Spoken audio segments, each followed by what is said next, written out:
Bismillahirrahmanirrahim. Assalamualaikum warahmatullahi wabarakatuh. Alhamdulillahi rabbil alamin. Nahmaduhu wa nasta'inuhu wa nastaghfiruhu wa nu'minu bihi wa natawakkalu alaih. Wa na'udzu bihi min syururi anfusina wa min sayyiati a'malina. May yahdihillahu fala mudilla lahu wa may yudlil fala hadiyalah. Asyhadu an la ilaha illallah wahdahu la syarika lahu wa asyhadu anna Muhammadan abduhu wa rasuluh. Alladzi la nabiyya ba'dah. Qala Allah Ta'ala fi kitabil karim ba'da a'udzu billahi minasyaitonir rajim. Ya ayyuhalladzina amanu kutiba alaikumus syiyamu kama kutiba 'alal ladzina min qablikum la'allakum tattaqun. Alhamdulillah, hadirin yang sama-sama mengharapkan ridhonya Allah Subhanahu wa taala, bersyukur kita kepada Allah Subhanahu wa taala masih banyak limpahan nikmat yang Allah Subhanahu wa taala telah berikan kepada kita semua. Salawat serta salam senantiasa kita sanjung agungkan kepada junjungan kita Nabi Agung Nabi Besar Muhammad Sallallahu Alaihi Wasallam. Semoga kita semua termasuk umatnya yang akan mendapatkan syafaat beliau nanti di hari kiamat kelak. Amin ya rabbal alamin. Hadirin yang mulia, tidak berasa hari telah berlalu, minggu demi minggu berlalu, bulan demi bulan berlalu. Hari ini Ramadan akan meninggalkan kita. Maka setidaknya kita bisa mengambil beberapa hikmah daripada Ramadan yang akan meninggalkan kita. Dan yang mulia, Ramadan mengajarkan kita yang pertama adalah takwa. Tadi ayat saya bacakan, ayat perintah untuk berpuasa, dan ujung-ujungnya adalah takwa, agar kita mendapatkan sifat takwa atau takut kepada Allah Subhanahu wa taala. Maka Ramadan telah mengajarkan kepada kita semua agar kita selama bulan Ramadan bertambah takwa kita, takut kita kepada Allah Subhanahu wa taala. Tidak memperturutkan hawa nafsu kita. Di waktu kita mengantuk, yang sangat mengantuk, Allah Subhanahu wa taala perintahkan kita untuk bersahur. Allah Subhanahu wa taala perintahkan kita untuk sholat malam. Allah Subhanahu wa taala perintahkan kita untuk menentang hawa nafsu kita dan mengikuti aturan atau kehendak Allah Subhanahu wa taala dengan berpuasa. Maka yang mulia, ujung-ujung daripada puasa itu adalah targetnya takwa. Maka pesan Ramadan yang bisa kita ambil pertama adalah takwa. Setelah Ramadan meninggalkan kita, bagaimana sifat takwa itu bertambah di dalam diri kita. Takwa itu menjalankan semua perintah Allah Subhanahu wa taala, mengikut cara Nabi Sallallahu Alaihi Wasallam, dan menjauhkan apa yang dilarang oleh Allah Subhanahu wa taala. Maka kita telah dilatih selama 1 bulan penuh agar kita mempunyai sifat takwa atau takut kepada Allah Subhanahu wa taala. Maka yang mulia, kalau kita berpuasa, pahalanya hanya kita dan Allah saja. Ibadah-ibadah yang lain pahalanya semua jelas. Tetapi untuk puasa hanya Allah yang memberikan pahalanya kepada kita. Kenapa? Karena puasa itu yang tahu hanya kita dan Allah. Itulah mengajarkan kita untuk takwa. Di saat kita berat, kita tidak ingin makan, Allah Subhanahu wa taala perintahkan kita untuk makan. Di saat kita tidak mau untuk melakukan perkara-perkara untuk beribadah kepada Allah Subhanahu wa taala, Allah perintahkan untuk beribadah kepada Allah. Yang halal Allah Subhanahu wa taala haramkan di bulan Ramadan, yaitu di siang hari, untuk meninggalkan makan dan minum.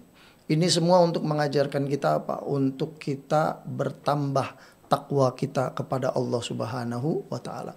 Maka setelah bulan Ramadan berlalu, kita harus memikirkan bagaimana ketakwaan kita kepada Allah Subhanahu wa taala. Jangan sampai setelah bulan Ramadan berlalu tetapi tidak ada ketakwaan kita kepada Allah Subhanahu wa taala. Maka dia melakukan Allah Subhanahu wa taala, Ramadan banyak mengajarkan kita hikmah. Ya, maka kita ambil sifat takwa kita kepada Allah Subhanahu wa taala walaupun Ramadan telah meninggalkan kita.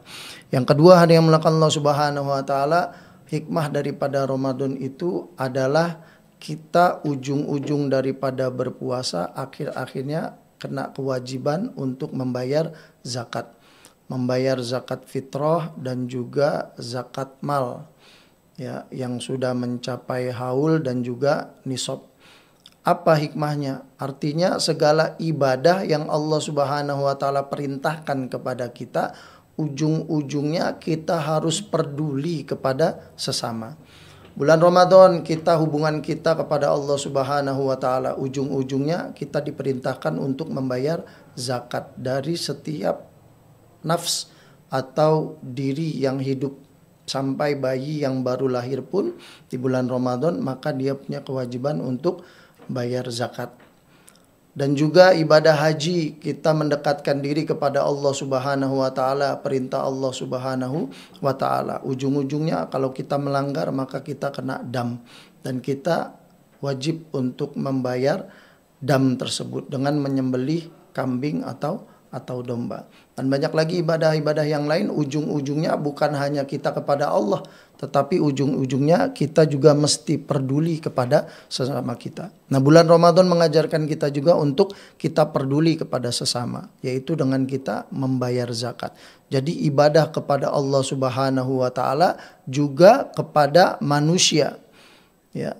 Kenapa? Karena agama mengajarkan kita bukan hubungan kita saja kepada Allah, tetapi juga hubungan kita kepada sesama manusia. Hadirin yang dimuliakan Allah Subhanahu wa taala. Dan yang ketiga ya adalah bagaimana kita ujung-ujung daripada Ramadan ini, kita Idul Fitri, melaksanakan sholat Idul Fitri. Ujung-ujungnya adalah kita mesti saling memaafkan. Maka di antara hikmah Ramadan adalah kita harus mampu ikhlas memaafkan dan juga kita meminta maaf. Ya, kita sesama saudara kita, kita sesama teman kerabat kita, tetangga kita, siapapun daripada orang yang kita kenal ini, kita mesti saling memaafkan.